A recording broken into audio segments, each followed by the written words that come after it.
حبیبنا و شفیعنا مولانا و ملجأنا و مأوانا محمد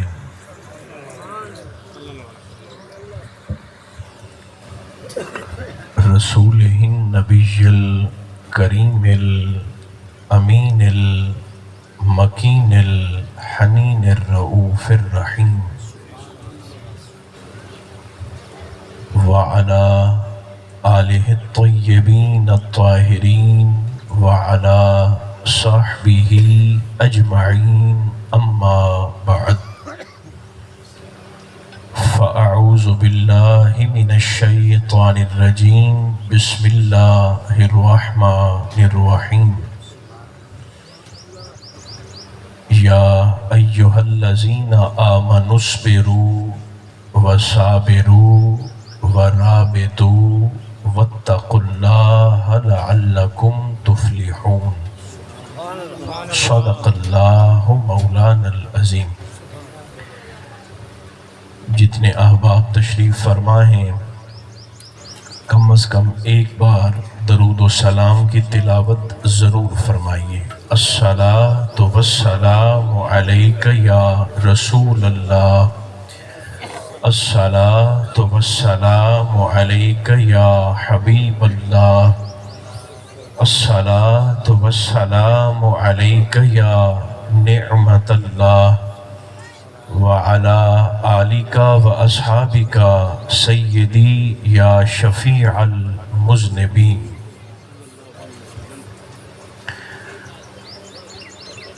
اللہ تبارک و تعالی جل مجدہ العظیم کی حمد و ثنا حضور نبی محترم رسول محتشم رحمت عالم صلی اللہ علیہ وآلہ وبارک وسلم کی ذات بے کس پناہ پر بے شمار ہدیہ صلاۃ و سلام عرض کرنے کے بعد میرے قابل عزت احباب، اللہ کریم کا شکر ہے جس نے ہماری گردنوں میں نسبت مصطفیٰ کا کلادہ عطا فرمایا۔ ہم سب کا سفر دعا کی خاطر ہے رب ذوالجلال سرکار دو عالم علیہ السلام کے ذکر نور کا وسیلہ مرحوم و مغفور محمد سبحان صاحب کے حق میں قبول فرمائے، پسماندگان کو توفیق صبر جمیل عطا فرمائے، اور ہم سب کا خاتمہ اسی کرم اور اسی بھرم کے ساتھ ایمان پر فرمائے۔ مختصر وقت ہے، 10:15 بجے انشاءاللہ العزیز ہم ختم شریف پڑھیں گے۔ بات بھی مختصر کرنا مقصود ہے۔ فارسی زبان میں کہتے ہیں اگر در خانہ کسست یک حرف بسست، فرماتے ہیں اگر مکان کے اندر کوئی موجود ہو تو دستک ایک ہی کافی ہو جاتی ہے، اور اگر مکان خالی ہو تو صبح سے لے کر شام تک بھی دستک دیتے رہیں، دروازہ کھٹکھٹاتے رہیں، کوئی فائدہ نہ ہوگا۔ وہ ایک مولانا صاحب خطاب کر رہے تھے اور لوگوں کو بتا رہے تھے کہ قیامت کے دن یہ سوال بھی پوچھا جائے گا، یہ سوال بھی کیا جائے گا، اس شے کے متعلق بھی دریافت کیا جائے گا۔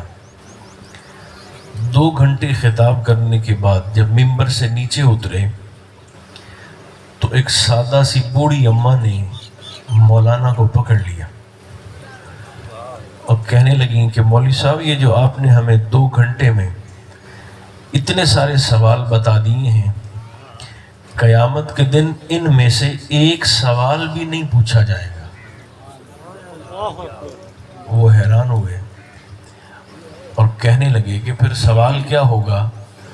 تو وہ اماں کہتی ہیں قیامت کے دن سوال صرف ایک ہوگا، اللہ اپنے بندے سے مخاطب ہو کر فرمائے گا میرے بندے دنیا میں تو تیرا تھا، تو کس کا تھا؟ تو مولانا کی 1.5 گھنٹے کی تقریر ایک طرف اور اس بوڑھی بی بی کا دل سے نکلا ہوا ایک جملہ ایک طرف۔ بات وہی اچھی ہے جو مختصر ہو اور مدلل ہو۔ میں نے سورہ آل عمران کی آخری آیت پڑھی ہے جس میں اللہ نے اہل ایمان کے ذمہ 4 کام لگائے ہیں۔ آپ ترجمے پر غور فرمائیں گے۔ ارشاد رب العزت ہے یا ایھا الذین آمنوا، اے صاحبان ایمان، اصبروا وصابروا، فرمایا خود بھی صبر کرو اور لوگوں کو صبر کرنے کی نصیحت اور تلقین بھی کرو۔ ورابطوا، اور سستی کا مظاہرہ نہ کرو بلکہ اللہ کے راستے میں نکلنے کے لیے ہر وقت تیار رہو۔ اور چوتھی ڈیوٹی تمہاری یہ ہے واتقوا اللہ، ساتھ ساتھ اپنے اللہ سے ڈرتے بھی رہو، خشیت الہیہ کو اپنی زندگی کا حصہ بھی بنائے رکھو۔ مولا ان 4 کاموں کا نتیجہ کیا نکلے گا؟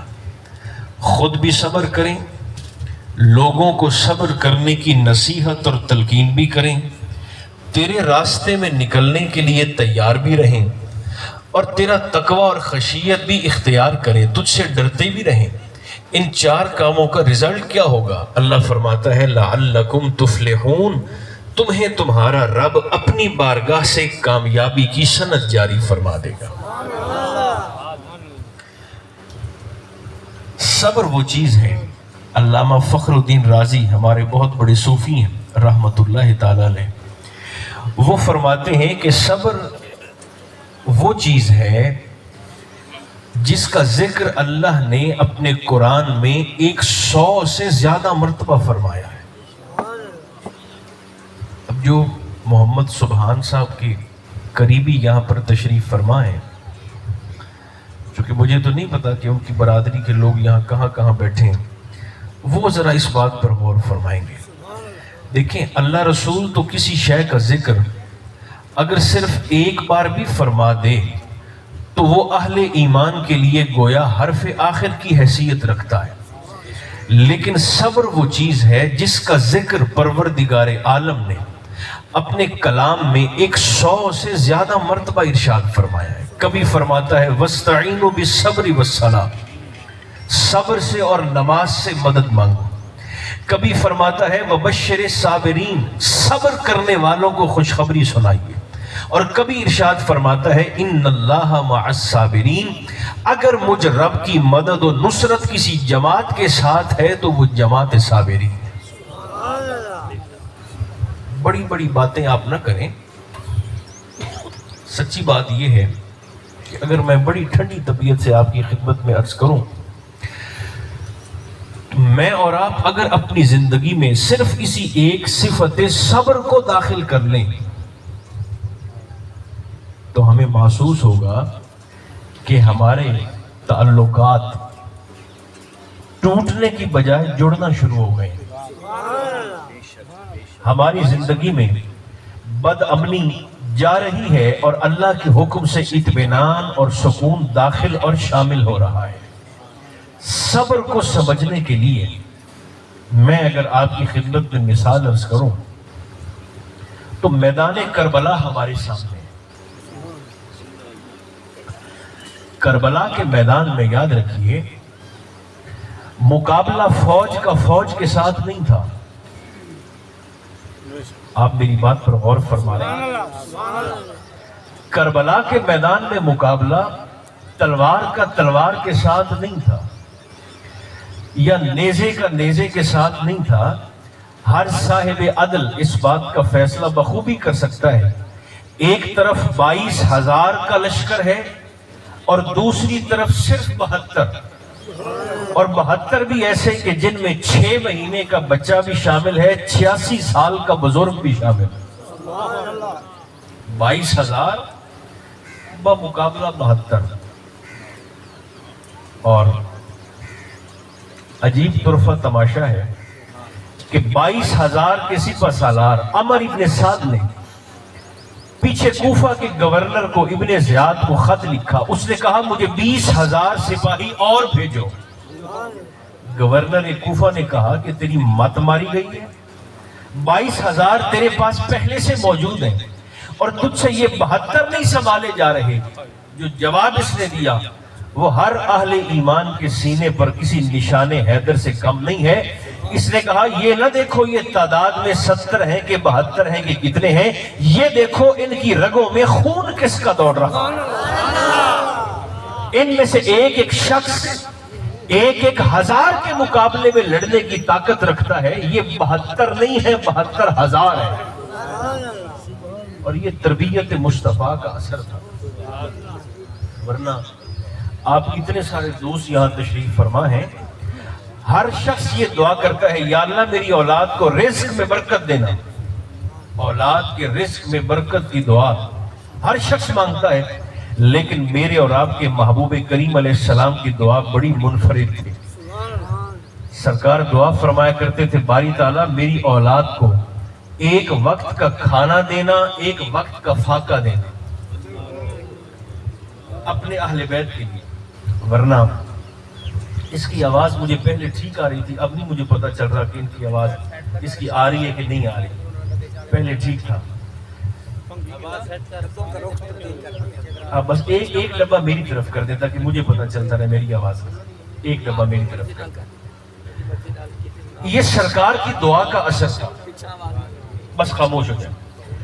دعائے رسول کی یہ تاثیر تھی، سرکار دعا کرتے تھے مولا ایک وقت کا کھانا دینا، ایک وقت کا فقر۔ ایک لمحے کے لیے ذرا سوچئے گا، اگر حضور چاہتے چونکہ مالک شریعت تھے تو اپنی امت میں سارا زکوٰۃ کا، صدقات کا اور نفلی خیرات کا اور فرضی خیرات کا نظام حضور چاہتے تو اپنی اولاد کے لیے بھی راج فرما سکتے تھے کہ تم کسی کو زکوٰۃ نہیں دے سکتے سوائے بنو ہاشم کے، کسی کو خیرات نہیں دے سکتے سوائے اولاد عبد المطلب کے، کسی کو خیرات اور صدقہ زکوٰۃ نہیں دے سکتے سوائے میری اولاد کے۔ یعنی پوری ایک معاشی سسٹم کا دھارا حضور اپنی اولاد کی طرف موڑ سکتے تھے، مگر حضور سیدی اعلیٰ حضرت رضی اللہ تعالیٰ عنہ، آپ سے کسی شخص نے پوچھا حضور ہم سید کو زکوٰۃ دے سکتے ہیں؟ اس کا یک سطری جواب تو یہ تھا کہ بھائی نہیں دے سکتے، بات ختم ہو جاتی۔ لیکن آپ کا انداز دیکھیے، 8 صفحات پر مشتمل فتاوی رضویہ شریف میں 8 صفحات پر مشتمل آپ نے دلائل دیے کہ اس وجہ سے آپ کسی سید کو زکوٰۃ نہیں دے سکتے۔ یہ بات فرما کر دلائل دے کر نیچے اپنے پیار کا اظہار کرتے ہیں اور ایک جملہ لکھا اعلیٰ حضرت نے اپنی طرف سے۔ جب دلائل مکمل کر لیے تو نیچے آپ لکھنے لگے، سائل سے مخاطب ہو کر، جس نے مسئلہ پوچھا تھا اسے مخاطب ہو کر فرمانے لگے، یہ جس کے نانا کا صدقہ کھا کے تیری نسلیں پلتی ہیں، تو نے سید کو صرف زکوٰۃ ہی دینی ہے؟ جن کے نانا کے صدقے اور خیرات پر، جن کے قدمین کی برکت سے تیری نسلیں پل رہی ہیں، تو نے سید کو زکوٰۃ ہی دینی ہے؟ یہ فرما کر تو نیچے ایک حدیث پاک آپ نے لکھی، وہ حدیث پاک بھی آپ کی خدمت میں عرض کر دیتا ہوں۔ آپ فرماتے ہیں نبی پاک علیہ السلام نے ارشاد فرمایا، جس شخص نے اولاد عبد المطلب کے ساتھ نیکی کی، دائرہ حضور نے بڑھا دیا، اولاد عبد المطلب کے ساتھ، حضور فرماتے ہیں جس نے نیکی کی، محبوب فرماتے ہیں قیامت کے دن جب وہ مجھ سے ملے گا، بروز معاشر جب وہ مجھ سے ملے گا، تو سرکار فرماتے ہیں مجھ پر لازم ہے کہ اسے اس کی نیکی کا بدلہ عطا کرو۔ یہ حدیث پاک لکھ کر اب اس پر اعلیٰ حضرت کا تبصرہ پڑھنے والا ہے۔ آپ یہ حدیث پاک لکھ کر آپ نے عرض کیا حضور یہ بھی آپ کی کریمی ہے، یہ بھی آپ کی مہربانی اور کرم نوازی ہے کہ آپ نے فرمایا میں اسے بدلہ عطا کروں گا، ورنہ آپ کا یہ فرما دینا ہی کافی تھا کہ قیامت کے دن جب وہ مجھ سے ملے گا۔ حضور جسے آپ ہی مل گئے اسے کسی بدلے اور جنت کی نہ کوئی گنجائش رہتی ہے، نہ کوئی طلب رہتی ہے، نہ کوئی توقع رکھنی چاہیے، جس کی آپ سے ہی ملاقات ہو گئی۔ یاد رکھیے سرکار نے اپنی اولاد کے لیے گویا رزق میں برکت کی دعا نہیں مانگی، ایمان میں استقامت مانگا، ثابت قدمی مانگی، اور وہ ثابت قدمی ہمیں میدان کربلا میں نظر آتی ہے۔ کیا ایک طرف 22,000 اور دوسری طرف صرف 72۔ یہ مقابلہ فوج کا فوج کے ساتھ نہیں تھا۔ دیکھیں آپ کا مسلک اگر دیوبندی ہے تو آپ دیوبندی رہیں، اہل حدیث ہے تو آپ اہل حدیث رہیں، شیعہ ہے تو آپ شیعہ رہیں، اہل سنت ہے تو آپ کا مسلک آپ کو مبارک ہو، اہل سنت رہیں۔ مگر ایک بات پکی ہے، آج بھی اگر آپ اپنے گھر میں داخل ہوتے ہیں اور آپ کو دیکھ کر آپ کی بیٹی اپنے سر پہ دوپٹہ لے لیتی ہے تو آپ یقین مانیں آپ کے گھر میں آج بھی حسینیت زندہ اور موجود ہے۔ کوئی مانے یا نہ مانے یہ اس کی مرضی کی بات ہے، مگر یہ بات پکی ہے۔ آپ دمشق میں سیدہ زینب کے مزار پر حاضر ہو نا، سلام اللہ علیہا، تو وہاں جلی حروف سے سیدہ کا ایک لقب لکھا ہے، السلام علیک یا حیات الحسین، جلی حروف سے۔ اس کا معنی ہے اے جان حسین ہمارا سلام قبول فرمائیے، اے جان حسین۔ حسین ہے کائنات کی جان اور زینب ہے حسین کی جان۔ یہ جان حسین کا معنی کیا ہوا؟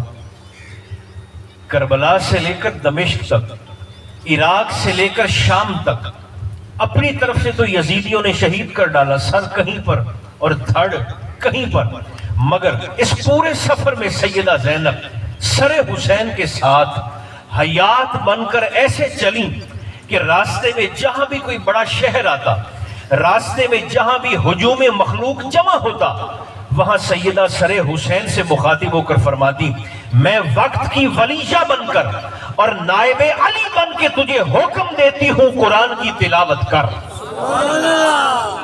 نعرہ تکبیر، سیدہ حکم دیتی، جیسے ہی آپ حکم دیتی تو قرآن پڑھنے لگتا۔ پھر میں یوں نہ کہہ دوں جو حسین پر حکم چلائے اسے سیدہ زینب کہتے، جس کا حکم حسین پر بھی چلتا ہو۔ اب یاد رکھیے میدان کربلا میں مقابلہ فوج کا فوج کے ساتھ نہیں تھا، کربلا کے میدان میں مقابلہ تھا ظلم کا صبر کے ساتھ۔ ایک طرف جبر کی انتہا تھی اور دوسری طرف صبر کی انتہا تھی۔ یہ ظلم جب صبر سے ٹکرایا تو نتیجہ کیا نکلا؟ ظلم ڈھول بجانے کے باوجود ہار گیا اور صبر کٹ جانے کے باوجود جیت گیا۔ یہ قافلہ سادات جب پہنچا تھا نا دمشق میں دربار یزید میں، تو یزیدی ہرکاروں نے گویا ڈھول بجا کر، نکارے بجا کر اپنی فتح اور جشن کا اعلان کیا۔ تو اس لمحے یزید نے سیدہ زینب سے مخاطب ہو کر کہا یہ سنیں میری فتح کا اعلان ہو رہا ہے۔ اس لمحے تو بی بی خاموش ہو گئی۔ تھوڑی دیر کے بعد دمشق کی جامع مسجد کے مینار سے اذان عصر کی آواز بلند ہوئی۔ آپ خواتین کے مجمع سے اٹھ کر کھڑی ہوئی اور یزید سے مخاطب ہو کر فرماتی ہیں یہ سن میرے بھائی حسین کی فتح کا اعلان ہو رہا ہے، تیرے ڈھول خاموش ہونے والے ہیں، میرے حسین کی فتح کا ڈنکا قیامت کی صبح تک بجتا رہے گا۔ دیکھیے زندگی کے معاملات کچھ چیزیں ایسی ہوتی ہیں جو انسان کی اپنی سستی کی پیدا کردہ ہوتی ہیں۔ اب مثال کے طور پر میں بڑی تکلیف سے آپ کی خدمت میں عرض کر رہا ہوں، پاکستان زرعی ملک ہے. آپ سارے چھوٹے بڑے ذمہ دار یہاں تشریف فرمائیں. زرعی ملک ہے. زرعی ملک کا معنی یہ ہے کہ 80% پاکستان کی جیب اس زراعت سے چلتی ہے. آپ تھوڑی تھوڑی ہوں ہاں کریں گے میری بات سن کر، کیونکہ مجھے تو نہیں پتا آپ کو میری آواز آ رہی ہے کہ نہیں آ رہی. 80% پاکستان کا خرچہ وہ ہماری زراعت سے چلتا ہے.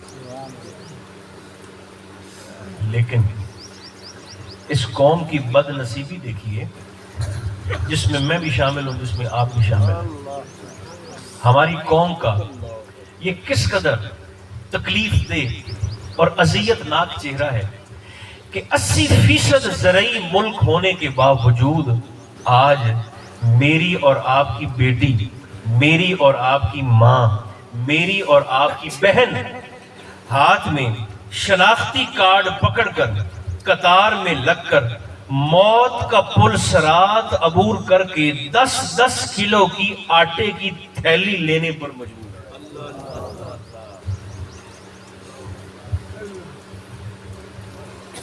ایمانداری سے بتائیے گا، یہ اس قوم کی بدبختی نہیں ہے تو پھر اور کیا ہے؟ یہ اس قوم کی بد نصیبی نہیں ہے تو پھر اور کیا ہے؟ ماں پیو تو بعد، اولاد تو بعد، پاکستان تواڈا تے میرا مشترکہ عشق ہے.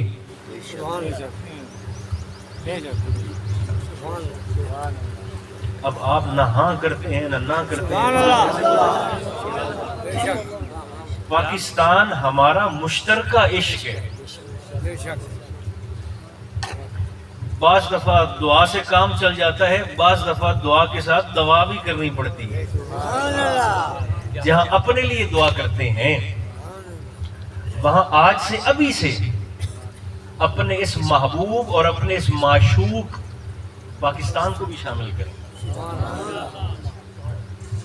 تاکہ اللہ اسے ترس آ جائے اور اللہ ہمارے حال پہ رحم فرمائے. اب ایک حدیث پاک جو محمد سبحان خان صاحب کے جو عزیز ہیں، اور آپ یقین جانیں یہ حدیث پاک طبیعت پہ سکون کی طرح اتر جاتی ہے، جلتے ہوئے زخم پہ ٹھنڈے مرہم کا کام کر دیتی. ابھی مجھے بتا رہے تھے کہ ان کا بیٹا نہیں ہے، بیٹی ہے. یہ بھی ہم لوگوں نے ذہن بنا لیا ہے، ورنہ جب اللہ نے کام لینا ہو تو وہ بیٹا بیٹی نہیں دیکھتا. نہیں ٹھہر جائیں، میں آپ کو مثال دے دیتا ہوں. آپ میں سے کتنے دوست ایسے ہیں جو حضرت خواجہ معین الدین چشتی اجمیری کو جانتے ہیں؟ جو چپ ہیں وہ بھی کچھ ہاں کریں یا نہ کریں، کچھ کریں. تو روجی پوچھا اچھا تساں ہی بولنا ہے نا. بتائیے آپ میں سے کتنے دوست ایسے ہیں جنہوں نے حضرت خواجہ معین الدین کا نام سن رکھا ہے؟ اچھا ماشاءاللہ سب نے سنا ہے. تساں جتنا خواجہ معین پاک نو جان دے نے اتنا خواجہ صاحب نے کسی پوتر نو بھی جان دے نے.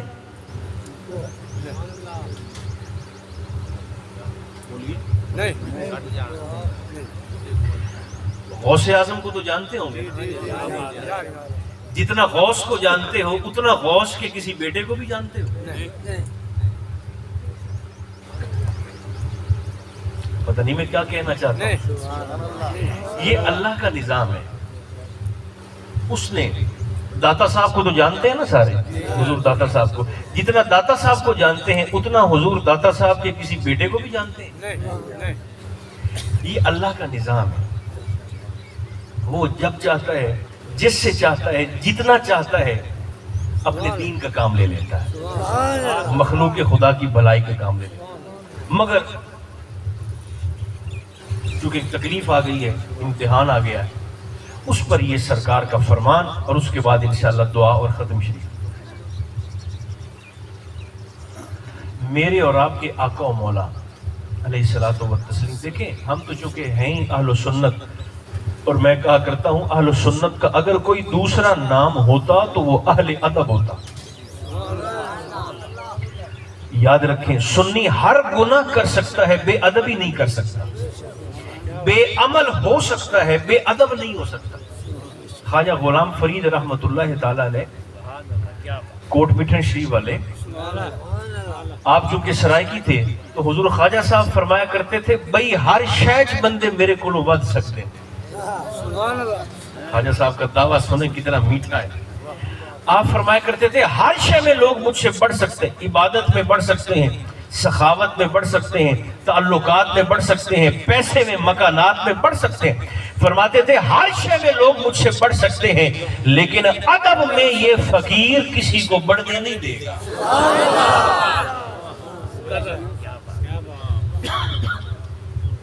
احترام میں یہ فقیر کسی کو بڑھنے نہیں دے گا. تو ہمارا تعلق تو ہم تو ویسے ہی جماعت صوفیاء سے ہمارا تعلق. سرکار کا فرمان، بات طویل نہ ہو جائے، محبوب فرماتے ہیں جب اللہ کسی شخص کو عزت دینے کا ارادہ کر لے، پھر سنیں یہ ارادہ توڑا تے میرا نہیں، صبح اور تے شام اور، یہ ارادہ اللہ کا ہے. کائنات میں زلزلہ آ سکتا ہے مگر اللہ کے ارادے میں تبدیلی نہیں آ سکتی.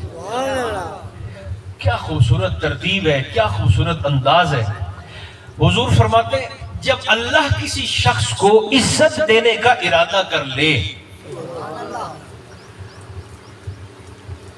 تو بغیر وجہ کے تو عزت دیتا نہیں، چونکہ عادل ہے. بغیر وجہ کے ذلت بھی نہیں دیتا. اگر حسین کو عزت ملی ہے تو کسی وجہ سے ملی، اگر یزید کو رسوائی ملی ہے تو کسی سبب سے ملی. آدم معزز ہوئے تو کسی وجہ سے ہوئے، ابلیس لعنت کا مستحق ہوا تو کسی وجہ سے ہوا. بغیر وجہ کے تو اللہ عزت دیتا نہیں. سرکار فرماتے ہیں اللہ جب ارادہ کر لے کہ میں نے اس بندے کو عزت دینی تو پھر کیا کرتا ہے؟ سرکار فرماتے ہیں پھر اللہ کریم اس بندے کے نامہ اعمال پہ نظر ڈالتا ہے. اس کے کھاتے میں کون سی ایسی نیکی ہو جس نیکی کی وجہ سے اسے عزت دی جائے، مگر محبوب فرماتے ہیں اس کے کھاتے میں کوئی نیکی ایسی ہوتی نہیں، کوئی عمل ایسا ہوتا ہی نہیں جس کی وجہ سے اسے معزز کیا جائے، مگر ارادہ کر چکا ہوتا ہے عزت دینے کا. تو پھر کیا کرتا ہے؟ سرکار فرمانے لگے پھر اللہ کریم اس بندے کو کسی نہ کسی امتحان میں مبتلا کر دیتا ہے. اب جو سبحان میاں کے قریبی ہیں، جو ان کے داماد یہاں پر تشریف فرمائے یا ان کے جو عزیز بھائی بیٹھے ہیں، مال کا نقصان ہو جاتا ہے، جان کا نقصان ہو جاتا ہے، عزت کا نقصان ہو جاتا ہے، گھر کی تکلیف آ جاتی ہے. کچھ عرصے کے لیے اللہ سکون طبیعت سے اٹھا لیتا ہے، طبیعت کو، من کو اجاٹ کر دیتا ہے. کسی نہ کسی تکلیف کے اندر اللہ مبتلا کرتا ہے اور اس تکلیف پر پھر اللہ صبر کی توفیق بھی خود دیتا ہے. وہ بندہ اس تکلیف پر صبر کرتا ہے، اللہ اس صبر کی وجہ سے اس کی عزت کے درجات میں بلندی عطا فرما دیتا ہے.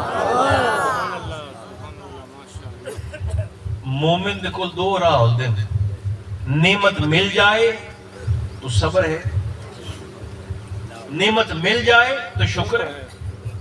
شکر ہے اللہ آزماتا ہے. ذرا دے کر دیکھو، شکر کرتا ہے کہ اکڑ جاتا ہے. مل جائے تو شکر ہے، چھن جائے تو صبر ہے. شکوے کا تیسرا راستہ مومن کے پاس نہیں ہوگا. سرکار مولا علی شیر خدا سے کسی بندے نے پوچھا تھا حضور اللہ کو سب سے بڑھ کے جلال کس وقت آتا ہے؟ تو آپ نے فرمایا جب بندہ دوسرے بندے کے سامنے رب کا شکوہ کرتا ہے. حضور اس میں اتنے جلال والی کون سی بات ہے؟ فرمایا ویکھتا صحیح کہیں دا شکوہ کہیں دے کو بیٹھا کرتا ہے. اللہ کل شین قدیر کا شکوہ کر رہا ہے اس کے سامنے جو بیچارہ خود مجبور محض ہے، جو خود قدم قدم پر اللہ کی رحمت کا محتاج بیٹھا ہے. تو میرا اور آپ کا رب فرماتا ہے اے ایمان والو پہلے تو خود صبر کرو اور پھر لوگوں کو صبر کرنے کی تلقین بھی کرو اور سستی کا مظاہرہ بھی نہیں کرنا. اللہ کے رستے میں نکلنے کے لیے تیار بھی رہو. اور چوتھی ڈیوٹی واتقوا اللہ، ساتھ ساتھ اپنے اللہ سے ڈرتے بھی رہو. نتیجہ کیا ہے؟ فرمایا لعلکم تفلحون، تمہیں تمہارا رب دنیا میں بھی، قبر میں بھی اور حشر میں بھی کامیابی کی سند جاری فرما دے گا۔ میں بھی کوشش کروں، آپ بھی مہربانی فرمائیں۔ دیکھیں زندگی وہی اچھی ہے جو محبوب پر درود و سلام پڑھتے ہوئے گزر جائے۔ وضو ہو تو بڑی اچھی بات ہے، وضو نہ ہو تو بھی اللہ فرماتا ہے بغیر وضو بھی میرے حبیب کی ذات پاک پر درود و سلام پڑھنا تیرا کام ہے، قبول نہ کرو مجھے محمد کا خدا نہ کہے۔ میں بھی ہمت کروں، آپ بھی مہربانی فرمائیں، محبوب کی ذات پاک پر درود و سلام پڑھا جائے تاکہ مرتے وقت شرمندگی نہ ہو۔ اللہ مجھے اور آپ کو توفیق عطا فرمائے۔ خدا کرے جو کلمات آپ نے فرمائے، جو میں نے ممبر شریف سے عرض کیے، مجھ سے پہلے کہے گئے، میرے بعد کہے جائیں گے، یہ سارے کے سارے سرکار کے وسیلہ جلیلہ سے مرحوم و مغفور محمد سبحان صاحب کے حق میں قبول ہو جائیں۔ اللہ اس خاندان کو مزید آزمائشوں سے محفوظ رکھے اور ہم سب کا خاتمہ اسی کرم اور اسی بھرم کے ساتھ ایمان پر فرما دے۔ صلی اللہ تعالی علی خیر خلقہ محمد و آلہ و اصحابہ اجمعین برحمتک یا ارحم الراحمین۔